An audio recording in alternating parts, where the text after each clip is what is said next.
Hey guys, Kathy Rankin here with your weekly soaps roundup, and yep, you guessed it, when the hair goes up in a ponytail, you know I'm just having a lazy day. And speaking of lazy, that's all that goes on the soaps because these people never work or go into the office or jobs. They just have time to sit around and have affairs, make out, plot revenge on people they hate, and dress up for fashion shows and parties. How do I sign up? All right, let's start with the bold and the beautiful. Reese admitted to Florence that the baby he was passing off as hers was Hope's child. Well, that was quick, wasn't it? He was selling the baby to pay his debts.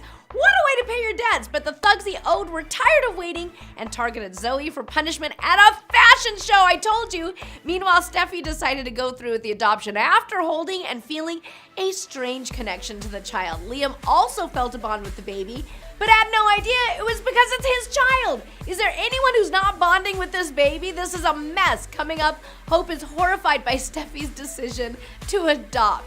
Now, on Days of Our Lives, after Eric refused to be used for revenge sex by Sarah, which, by the way, we all know is completely far-fetched because what guy is going to turn down any easy sex? But anyways, he then found her in bed with Xander and, of course, flipped out, while Rex began to deduce Eric and Sarah have feelings for each other.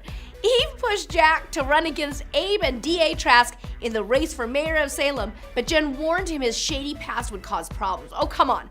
What politician doesn't have a shady past? Meanwhile, Haley finally told JJ the secret that could ruin her sister's mayoral campaign, and here it is. She's an undocumented immigrant. Is this supposed to be one of those ripped from the real headline storylines? You knew it was just a matter of time, guys, before the soaps jumped on this political hot potato. Now, come on, writers. We watch the soaps to get away from politics. Coming up, Judith Chapman arrives in Salem as Leo's mother, Diana.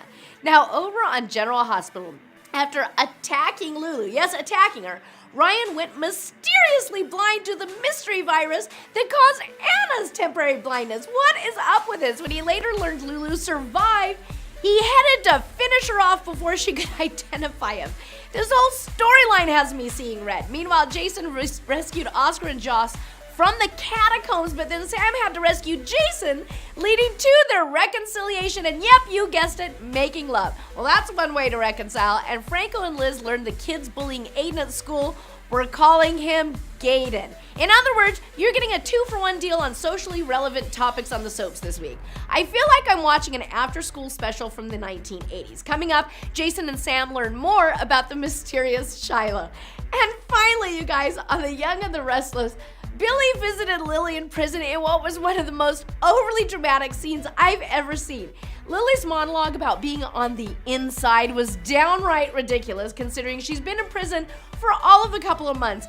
But with the way she was whining, you would think she was in San Quentin next to Charles Manson for an entire decade. But anyways, Billy told her about Kane and Victoria kissing on each other, leading to Kane sucker punching the Abbott. So this is going to be the death of their marriage again.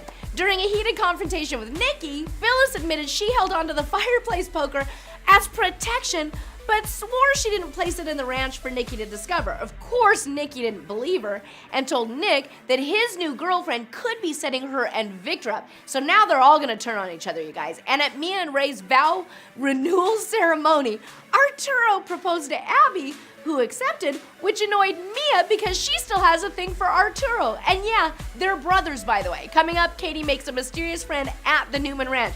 You guys, it was a wild week. That's it. We're going to see you next time on the show.